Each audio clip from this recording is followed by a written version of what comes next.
Good morning, peeps. Say hi, baby. Say hi. Ah!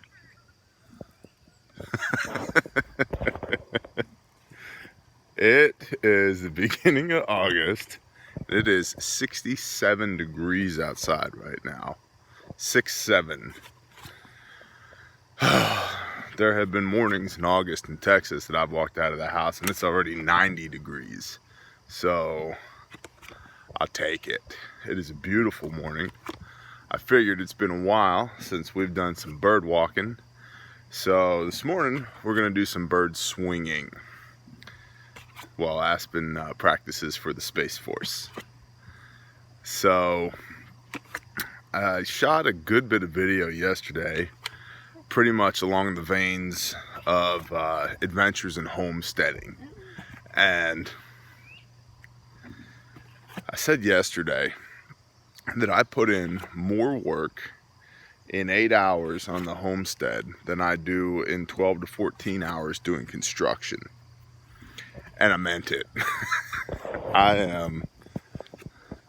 You ever just wake up smoked? You're already smoked and lifting the coffee cup is hard? Yeah, about there. But it's a good smoke. It's that feeling like when you get, after you put in a really good set at the gym the day before and you wake up the next day and you just do kind of one of those, right? Like everything hurts. Yeah. But it's true. So I want to temper my constant advice to you to go forth and do and get out of her, my people, come out of her, my people, out onto, a nice piece of land with the advice that please make sure that you are getting prepared mentally, physically, emotionally, and spiritually for what it takes to live out here to do these kinds of things. Now, you don't have to be Superman. You just have to be a man, or a woman for that matter, right? It's not the end of the world. It's really not. Our forefathers, our ancestors did this with sharp sticks. So, if they can do it, we can do it. But you have to be realistic with yourself and know it could get a little grueling at times. Not bad, good grueling. But I mean, literally, you reap what you sow, right? So yesterday, we pulled up 3 rows of corn that we put up for the corn solids went into the compost pile. So all this here, and then 2 rows back here, all that corn is gone. Yes, baby. What up? Okay, good talk. Oh, you just want to say hi? Whoa. And so we put that in the compost pile. The chickens have already had their way with it. What's up, baby? The chickens were eating it off the stalk, pecking at the cobs. And so therein lies a challenge. So we're trying to figure out what we're going to do with the chickens, because we have a chicken coop. Just once we started free ranging them, they stopped coming back after about a week, and the cat's out of the bag with that one. I've not yet been able to entice them to come back to the coop. So, and I know there's methods for it. They've been living under the one portion of the barn has a raised floor, and they like living there. They feel secure there. So we may build another coop near the barn, or I may just let this, we may just have the field team for chickens and keep the field team in the field and get 3 dozen layers or something and put them in the coop. I don't know yet. I haven't figured it out. But I want to sequester chickens so that they poop in bedding, and I can use the bedding, the carbon in that bedding, to neutralize the odor of the chicken poo and capture all the nutrients in the chicken poo so I can put that in my compost pile, because this soil needs nitrogen, which is why we pulled up all that corn yesterday, because the corn was not producing very well. So closed systems, this is something my brother Santi Joseph could talk to.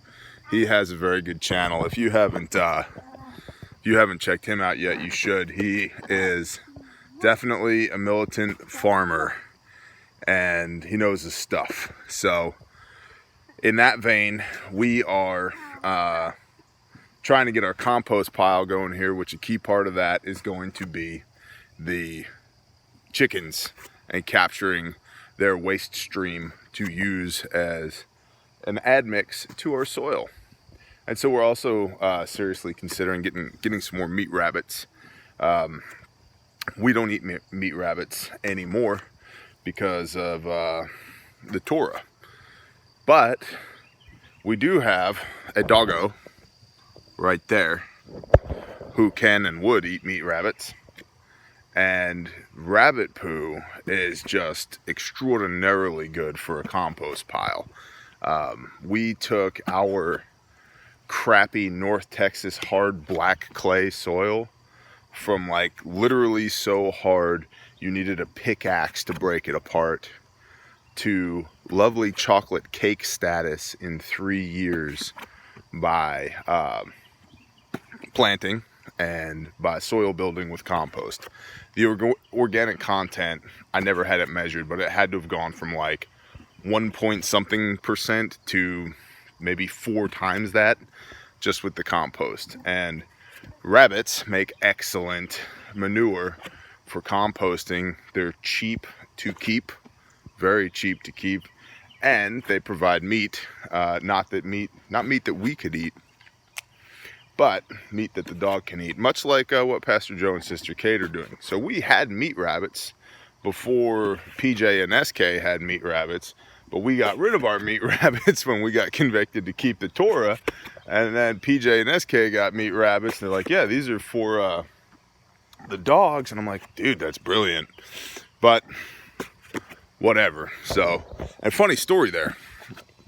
We had our meat rabbits in a colony. We did have a bunch of them in a cage, you know, in individual cages. You know, we had 3 does and a buck. And then we had a couple more cages, like 30 by 30 cages for their offspring, right? Well, these things grow fast, right? We had 2 New Zealands and 2 Californians. 2 New Zealand does, a Californian doe, and a Californian buck. And so when I say big rabbits, I mean adult rabbits. The 2 New Zealands, one weighed 14 pounds, one weighed 15 pounds. The Californian doe weighed 12 pounds and the Californian buck weighed 11 pounds. Full grown. And they could lay down in that 30-inch wide cage and their back paws touch one side and their front paws touch another. They're huge rabbits. So we got all like sappy and heartfelt, and we're like, we can't keep these things in these cages. This is not a good life for them. Which one could make the argument, how much of a life does a meat rabbit have anyway? But we're looking at these things in the cage, you know, they're at least self-aware, and we're like, you know what, we're gonna put them in a colony. So we built a colony, which is basically like, think of like a dog kennel, right, with a roof over the top of it. And we put chicken wire down along the ground and covered that chicken wire with bedding to keep them from digging out, because they're notorious diggers. Well, I was out of town working on a job, and Miss Harmony calls me, and the rabbits had gotten out. Not the first time, the 3rd or 4th time, they dug through, bit through the chicken wire, dug underneath the side of the colony wall, and came out behind 2 galvanized trash pails we had out there that were filled with feed. And they made this little hidey hole. So she came out. Luckily enough for us at the time, like the first time this happened, we had a bunch of kits of the offspring that were ready to be harvested. And So I went out there with a 22 air rifle, and they're tame, right? These rabbits are stupid in the first place. Like, all they have are instincts, and their natural survival instinct when they see prey is to do this. You can't see me. They give you that one giant eyeball and look at you. You can't see me. Well, I can see you. Now you're dinner. So we got a dozen of these, 5-pound meat rabbits just bouncing around the backyard in suburban Texas, just sitting there eating the grass, and a pretty much silent 22 air rifle. So I just schwacked all of them and butchered all of them and put them up for meat, and froze them or made stew out of them or whatever. The first time. The third time, everybody got out. It was a total jailbreak, including the breeders. And it was, early summer, just getting ready to harvest the 11 raised beds and the row crops in the backyard. And these rabbits, not even kidding, decimated my garden. There was, actually that's not even accurate, because to decimate, deci, the Latin prefix deci means 10. So when you decimate an army, you reduce it by 10%. A grievous loss, right? Mass casualty, 10% losses, from 100,000 troops to 90,000 troops. That's not accurate to what they did to my garden. They did not decimate it. They obliterated it. There was nothing left.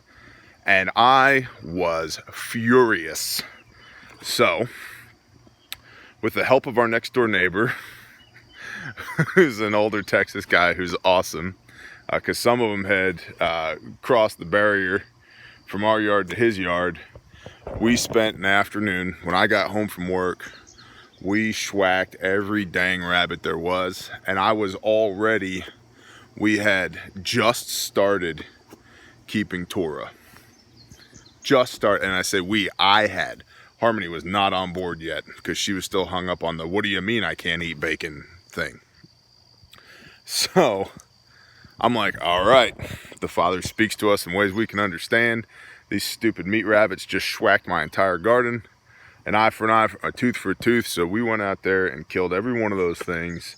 And I dug a hole in the side of the compost pile in Texas, and I put 18 or 20 gigantic meat rabbits in there.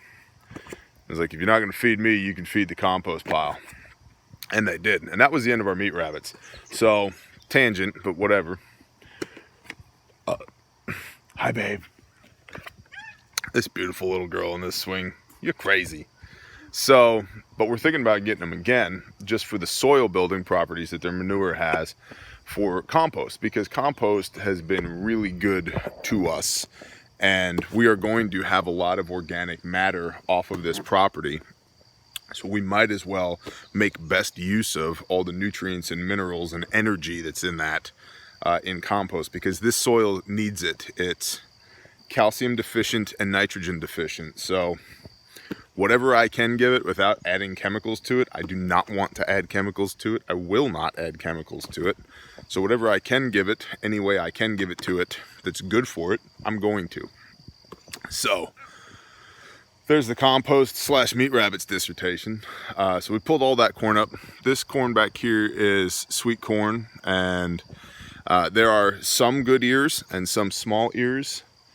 And it does not, again, seem to be a pollination issue. It seems to be a nitrogen issue. We're getting decent pollination. I am seriously considering adding some beehives, though. Maybe one up that way and then one up or down that way, to get them to, fly back and forth and fly past all of the stuff in the garden to help pollinate. And I know you can self-pollinate corn. We've done it quite a bit. You rub your hands up top, right? You do this up here, and then you go down to the tassels and do this to the tassels, and that's great. But at scale, that's not sustainable. I would rather let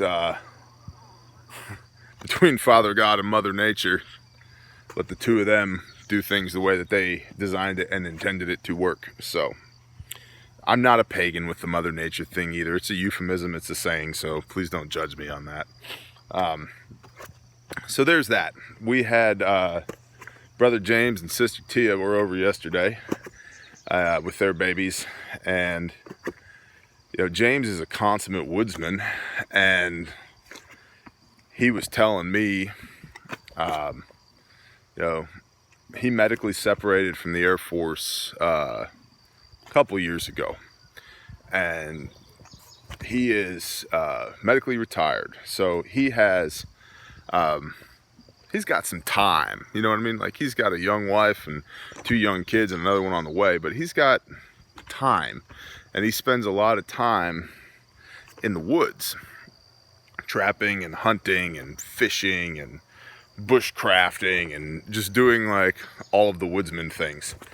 And I was telling him yesterday how valuable that is. You know, I mean, they're fixing to go to Branson, Missouri for 10 days, you know, hook up the camper trailer and go up there and hang out for 10 days. And I was like, it's so awesome that you have the opportunity to work on these skills that most people don't have. And he said, you know, he said, I took a shot at 400 yards the other day that I've taken that shot 20 other times in my life with the same rifle that I had no reason not to hit, and I didn't hit. And he's like, and I got, you know, basically I got cocky and I didn't hit. And he's like, so even me, with all the shooting that I do, I still need range time. Well, that makes me think, right? Especially for y'all out there, the assumption, right? Assumptions are dangerous. The assumptions that I'll be okay. My gun's sighted in, my rifle's sighted in, I know how to shoot. It's muscle memory. It is muscle memory. It's absolutely muscle memory. But how well do they remember? Me and Squid shoot the Navy SEAL pistol qualification course, and the last time we shot it, the first round that I shot, the first round, right past the bad guy's head.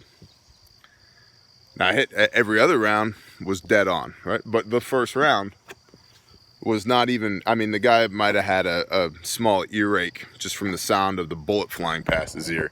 That's it. So,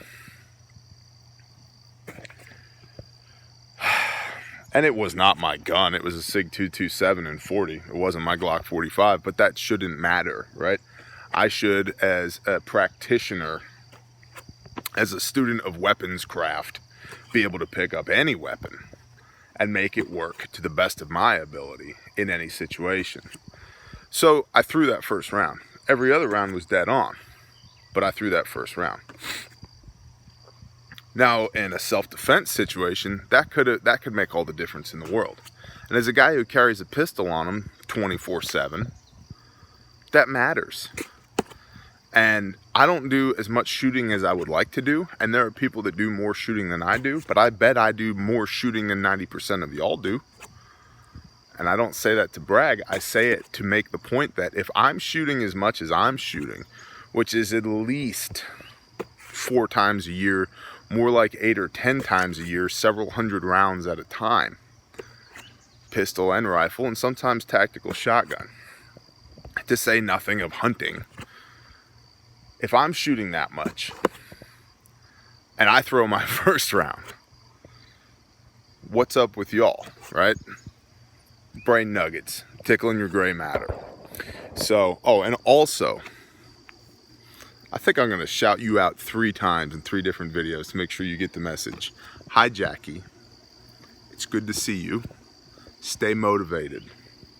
Your children love you. They want you to be around for as long as possible, and they are super happy that you're getting a little fire in you again. So, it is 100% obvious to me there are real people on the other end of this thing. Jackie, you are one of them, and you know that I'm talking to you. Keep up the good work. Keep up the good work. Keep up the good work. Do not get discouraged. Keep doing what you're doing. Okay? Awesome. So, if I'm going to go throw my first round, when I draw my defensive weapon, bro, right? Talk about conviction. So I would encourage you guys to go do that, right? Go use your stuff, because it is muscle memory, but how well do your muscles remember? I rode a bicycle the other day. I'm sure you've heard the saying, it's just like riding a bike. Well, it is just like riding a bike, but I'll tell you what, I looked like a newborn giraffe when I first got on that thing.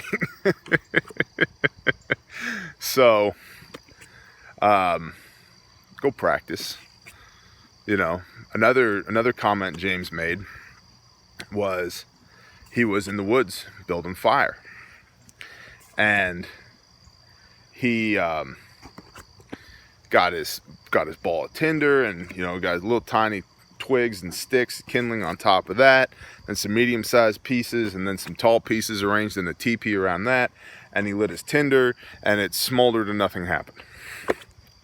And take it all apart, put it back together again. He did it again, and nothing happened. And he's like, here I am out in the woods with a Bic lighter, and I can't even get a fire started. And this is not me judging him either, because as I said, he is the consummate woodsman. He is very good at what he does. But there is power in his honesty to be able to say, look, I know what I'm doing. And I've been having some off days here lately. And so by him sharing that with me, it provides the context to me to say, okay, what am I doing that I could be doing better? What should I be training that I'm not training? Which then makes me talk to you and say, what should y'all be training that you're not training? You know that way better than I do, right? The things that provide friction in your life that just aren't smooth, that you have to work at, are literally the things you should be working at. So, we had a long conversation yesterday about fire making technique. Not that he doesn't know how to build fires, because he does, but because sometimes you need a refresher course, right? And that's the beauty of discourses. We can set our egos aside and say, truthfully say, I'm a really, really good shot, especially with a pistol. I threw my first round, and it embarrassed me, but it convicted me, okay? So I would encourage you to think about that. What are you really, really good at that you're taking for granted right now? I know how to do that. Okay, cool. What else are we going to bird walk about today? I had a brother in the comments ask about, yeah, Nellie's over there, baby. She's laying down by the house. I had a brother in the comments ask about Glen Rose, Texas. There's a nuclear power plant there, 40 miles southwest of the DFW Metroplex. And his question was, what do you think would happen if that plant shut down? Would it wipe out DFW? Paraphrasing his question. Now she's over there, baby. She's just hanging out. So I answered him basically saying,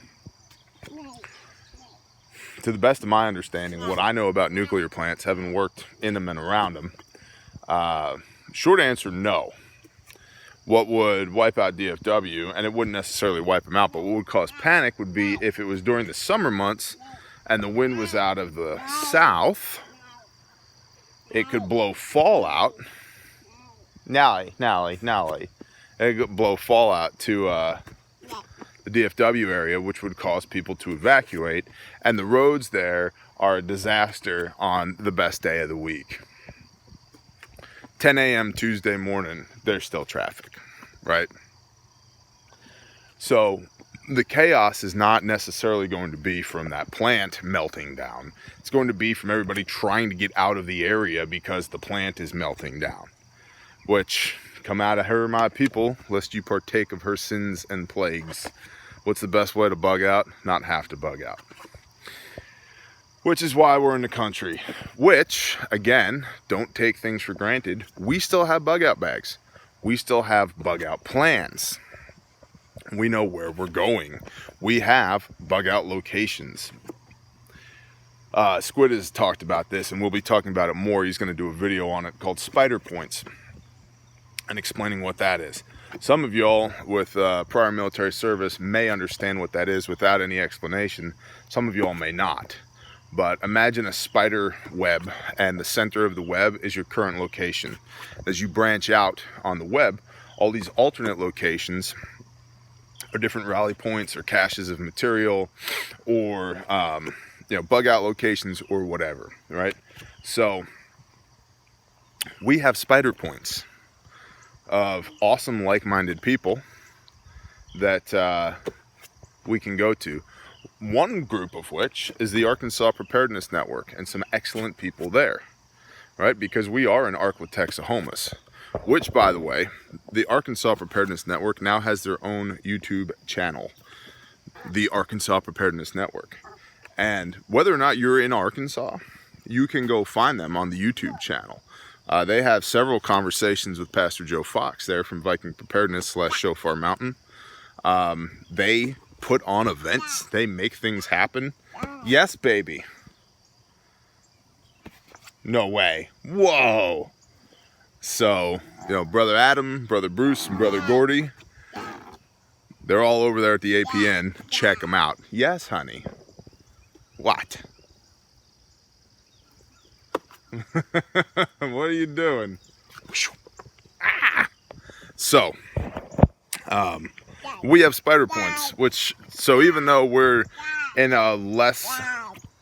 What? You just trying to interrupt? Okay. Even though we're in a less populated area, we still have bug out options available to us. Plans in place, routes established, that if we need to get out, we can get out. So don't get complacent with that, but also don't live in the city that if something happens, you're not around. It's not you and 1.4 million of your closest friends hanging out. Okay, that's going to be a problem. So, moo? There's a moo over there? Is that what you're trying to tell me? Hello. Hello. Let's see, what else? What other bird walking things should we talk about? We have a lot of people coming over to the Patreon channel, which is awesome and humbling and amazing. So thank you for that. You want down? You want to be down? Okay. So, and there's lots of really good content there. It's incredible to me. Since we started doing the concept of you tell us what you want to know, what do you need a consult on, we'll consult you. Man, the streams of consciousness that have been developed there are awesome. We're not going to the moose, baby. No moose. Let's go this way. Let's go find the Bok Box. Yeah, oh, okay, come on, let's walk. So, I don't know, let's look for him. There's a lot going on at the Patreon channel. Great conversations, really smart people there, which I always enjoy. I like smart people. So I would encourage you, if you feel led and compelled to join the conversation there. I don't want your dollar of fiat currency, but for $1, you can get in on the conversation there. We don't keep that money. We use that money to bless others in our community. So, feel free. We don't earn a living from doing this. If I'm going to earn a living from talking about this stuff, it may be in the podcasting world, and I will build a podcast out to be a monetized avenue of media for us as a brand. But the Patreon channel exists so that we can help other like-minded people, so that we can bless people. And I think, honestly, we are offering some really good content there. So I would encourage you to check that out. yeah, this is the other thing I wanted to talk about. How's your first aid? Oh, I love coffee. How's your first aid? Stand by.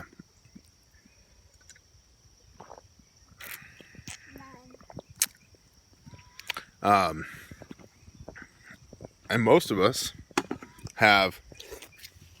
we can treat gunshot wounds, we can stitch lacerations, we can super glue you back together, we got butterfly strips, we got band-aids, we got yada yada yada. Hold on, baby, hold up, stop. There is, y'all cannot see it, the pines right there. On the other side of those pines, there's a fawn. Come on. Okay. So, yeah, this is where you got stung yesterday. Yeah, bad bite, bug bite. Which brings me to this. She's talking about bug bites. Yeah. So we had the baby got stung by a red hornet or red wasp yesterday, and both boy kid and girl kid got poison ivy. What do you have along those lines for grid down SHTF long term? It's you versus the world situation, because we have some stuff, but we were less prepared than I would like to be for that. And just while we're on the subject, ear nuggets and brain tickling, y'all probably can't see that. Come on, baby. Yeah, let's go over to Grandma's driveway. Come on. This is the funniest runner. Run.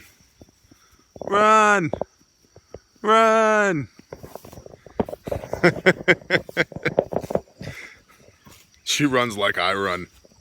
All force of will and no grace. So,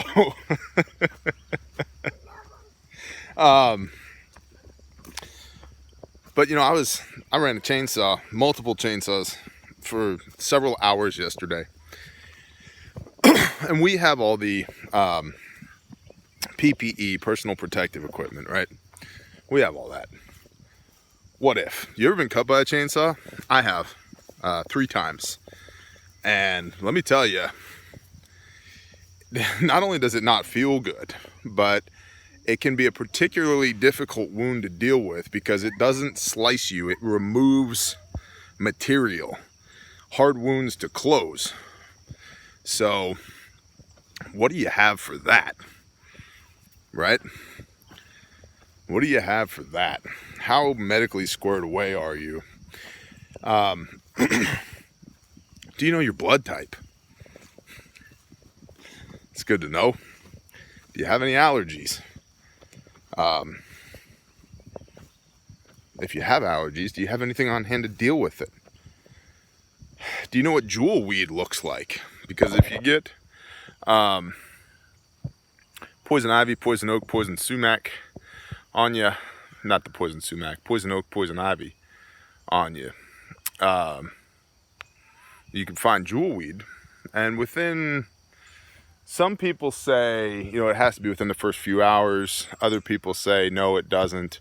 But you can rub that jewel weed, a concoction of chewing tobacco, water, and jewel weed will make that stuff go away in, I've had it in 3 days. I had a case of poison oak that was so bad for a month I could not get rid of it.